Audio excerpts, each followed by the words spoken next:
Guys, another unboxing video for day. Unboxan natin to kasi karating lang para ma-check natin siya, no?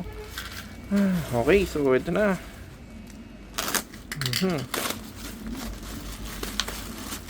Alright, ayan. Naka-bubble wrap, may plastic. Uhuhuy. May kagandahan. Ito na. Alright.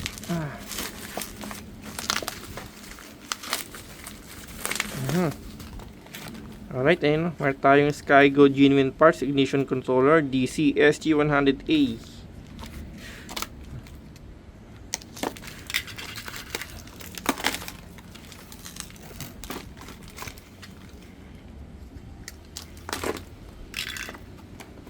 Tapos meron tayong ignition coil dito. Racing coil, universal carb type. Ito, extra lang natin to guys, no? Kasi may balot tayo sa ating Raider. Okay, so racing coil, universal carb type. Check na natin to.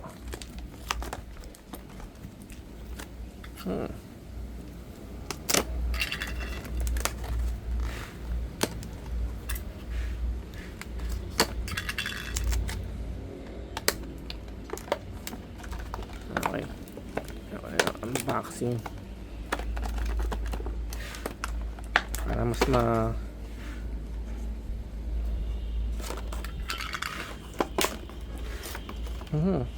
next.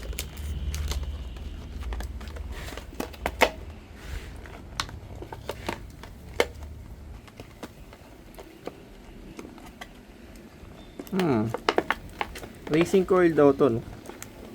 Ba't nga ba naging racing coil? Okay, so yung goma natanggal na yun, ano? Ayan, racing coil MSD. Well, maganda naman pagkakagawa sa kanya, no? Mukhang matino, mukhang maayos. Mukhang maayos. Sa presyo, syempre,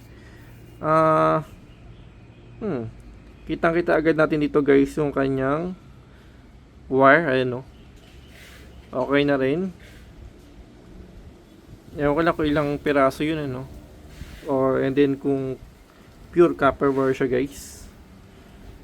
Okay, so MSD, no? Racing coil daw, racing coil. Okay.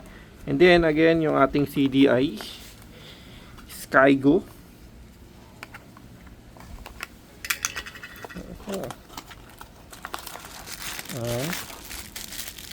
Uy, may kabigatan to, ah. Mabigat siya. Okay, so Skygo siya, no? Wala siyang brand na naka-engrave dito. Wala lang din siyang serial code. Ewan ko ba't ganun. 4-pin siya, guys, no? 4-pin. Okay, so check natin, guys, kung gumagana siya. Pero pakita ko lang sa inyo din itong nabili natin, ano. Napatawag ito, crossbar. Parang kung tawagin na crossbar yata, no? Crossbar.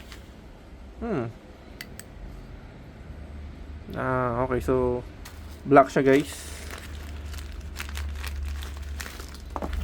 Okay, ito. Okay, ganito pa siya. Okay. Tapos yung makasama niyang bolts, hindi ko lang sure kung ito ay stainless talaga. Iba kasi parang ano lang, ano? Parang chrome plated lang siya. Pero sana stainless, kasi hindi wala siya bigay na kung anong kasing, wala siya naka-engrave kung talagang stainless. So yun lang naman sa ngayon. Check natin pagkakakabitan lang natin siya, no? So again, meron tayong ignition coil, meron po tayong dito CDI ignition coil, and then sa crossbar. Thank you for watching po.